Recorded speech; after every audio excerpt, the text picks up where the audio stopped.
भरत मदान साहब के नेतृत्व में कंपनी कमाल करती हुई दिख रही है, जबरदस्त रिजल्ट्स आते हुए दिख रहे हैं और आउटलुक बेहद स्ट्रॉन्ग। और पिछली बार मुझे याद है जब मंथली सेल्स नंबर पे मैंने उनसे बातचीत की तो जो कॉन्फिडेंस उन्होंने दिखाया वो इस बार नतीजों में नजर भी आया है। मदान साहब बहुत बहुत धन्यवाद वक्त देने के लिए और अपने नतीजों पर बातचीत करने के लिए। सबसे पहले शुरुआत रिजल्ट के साथ ही करता हूँ। सर, इतना तगड़ा परफॉर्मेंस हर एक फ्रंट पर, चाहे वो रेवेन्यू हो, कामकाजी मुनाफा हो, मार्जिन्स हो या फिर मुनाफे का आंकड़ा, हर एक फ्रंट पर तगड़ा बीट।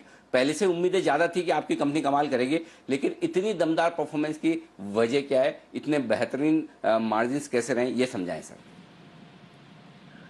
तो अनिल जी, जैसे आई थिंक क्वार्टर में हमने लास्ट टाइम भी बात किया, तो ऑब्वियसली क्वार्टर में वॉल्यूम काफी अच्छा रहा था। 24% की ग्रोथ वॉल्यूम में ट्रैक्टर बिजनेस में देखने को मिली और हमारा रेलवे बिजनेस में भी रिकॉर्ड वॉल्यूम रहा है इस बार। तो ऑपरेटिंग लेवरेज का डेफिनेटली बेनिफिट मिला कंपनी को इस क्वार्टर में। और दूसरा एडवांटेज जो था कमोडिटी प्राइसेस पे था, जो हमारे इनिशिएटिव जो भी मटेरियल कॉस्ट की जो कंपनी ने लास्ट ईयर लिए थे उनका पूरा इम्पेक्ट अब इस बार मिलना दिखना शुरू हो गया है। तो आई थिंक वो एक और मेजर एडवांटेज है। और जनरली इन्फ्लेशन प्रेशर भी लास्ट क्वार्टर में इतना नहीं था उस टाइम, जबकि सितंबर से हमें थोड़ा प्रेशर आना शुरू हुआ है, बट उससे पहले इतना नहीं था। तो पूरे क्वार्टर की परफॉर्मेंस में सॉफ्ट प्राइसेस का इम्पेक्ट भी था जो देखने को मिला।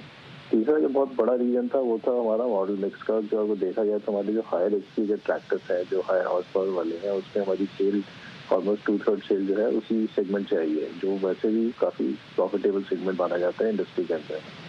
तो उसकी वजह से जो मॉडल मिक्स से भी अच्छी इंप्रूवमेंट देखने को मिली, जिससे हमारे ट्रैक्टर बिजनेस में काफी अच्छे मार्जिन आए हैं। और चौथा जो बहुत दूसरा रीजन है जो लॉकडाउन से रिलेटेड है, ऑफिस कई तरह की जो कॉस्ट है सेलिंग जनरल एडमिन, तो वो अभी इतनी इंकर नहीं हो रही है। तो ऑफिस जब सिचुएशन नॉर्मलाइज होगी और डिमांड थोड़ी सदी होगी तो उसके बाद में ये सब खर्चे भी बढ़ेंगे। तो अभी आज की डेट में देखा जाए तो वो डेफिनेटली एक्सपेंसेस में भी हमारी 3-3.5% की सेविंग आई है इस क्वार्टर में कम्पेयर टू लास्ट ईयर। तो इन 3-4 वजह की वजह से मार्जिन काफी अच्छी परफॉर्मेंस देखने को मिली है। तो हमें उम्मीद है कि इसमें से काफी हद तक हम आगे भी कुछ कंटिन्यू कर पाएंगे 9%, 9.5% से, जी जी, 9.5% से जब 18.5% मार्जिन पहुंच चुके हैं, लगभग दुगुने हो चुके हैं, तो सवाल अब यही है कि क्या ये मेंटेन रह पाएंगे या आप इतने कॉन्फिडेंट हैं कि मेंटेन ही नहीं करेंगे बल्कि मार्जिन और इंप्रूव भी कर पाएंगे? मार्जिन को लेकर आगे क्या गाइडेंस है सर आपका?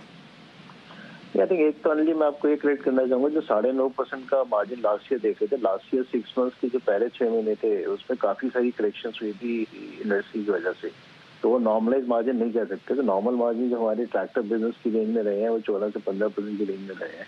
और ओवरऑल कंपनी लेवल पे भी 11-12% के मार्जिन थे जो हम नॉर्मल बोलते हैं। तो उसकी वजह से अभी 18% मार्जिन आना और ट्रैक्टर बिजनेस में 20% ऑपरेटिंग मार्जिन आना, डेफिनेटली वो कुछ सिनेरियो थे जो हमारे इस क्वार्टर की वजह से आए हैं। बट हमें लगता है आगे जाके मे बी 2.5%, 2 से 3% में कुछ करेक्शन आ सकती है, अगर डिफरेंट रीजन अगर देखे जाए। तो अगर इन्फ्लेशन प्रेशर बनता है और प्राइस पास ऑन नहीं कर पाते किसी वजह से, या मॉडल मिक्स थोड़ा खराब होता है, या थोड़ी कॉस्ट और बढ़ती है, तो उसकी वजह से इससे ज्यादा हमें नहीं इम्पैक्ट लगता।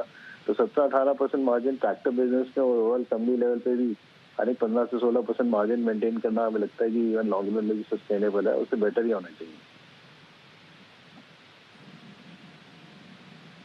बिल्कुल परफेक्ट है। अच्छा सर, एक चीज और बताएंगे, अक्टूबर महीने के बिक्री के आंकड़े भी आ गए। मेरे ख्याल से ये आपका अब तक का सबसे बेस्ट अक्टूबर रहा है, हाईएस्ट आंकड़े हैं आपकी बिक्री के। अक्टूबर महीने के 13,664 यूनिट्स आपने बेची है। कैसा ट्रेंड दिख रहा है और क्या नवंबर का महीना अक्टूबर से बढ़िया हो सकता है या इस बार कुछ खास विशेष कारणों से ज्यादा बिक्री हुई है? नहीं, अक्टूबर का महीना नॉर्मली बेटर ही रहता है। जो लास्ट ईयर अगर देखा जाए तो दोनों फेस्टिवल दिवाली और दशहरा नवरात्र सब अक्टूबर के अंदर थे, तो इसलिए लास्ट ईयर तो पहले ही बहुत अच्छा बेस था। तो इस बार हमारा दिवाली जैसे नवंबर में शिफ्ट हो गया, तो फेस्टिव सीजन थोड़ा शिफ्ट हुआ है, थोड़ा थोड़ा 15-20 दिन से। तो उसकी वजह से नवंबर का मंथ भी अच्छा जाएगा।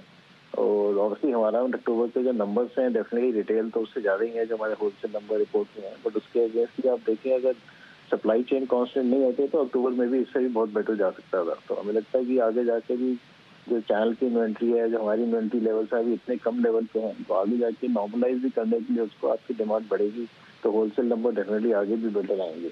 और रिटेल डिमांड भी हमें लगता नहीं कि अभी सदबीर होगी। तो अभी I think overall all sentiment जो रूरल सेक्टर पे ऐसे पॉजिटिव ही है। तो आगे जाके भी मोमेंटम हमें लगता है मेंटेन रहेगा। पिछले 6 महीने में तो हमें इशू नहीं लग रहा। परफेक्ट। तो ये है आपके लिए एस्कॉर्ट्स के नतीजों पर और मंथली सेल्स के आंकड़ों पर पूरा विश्लेषण भरत मदान साहब की तरफ से।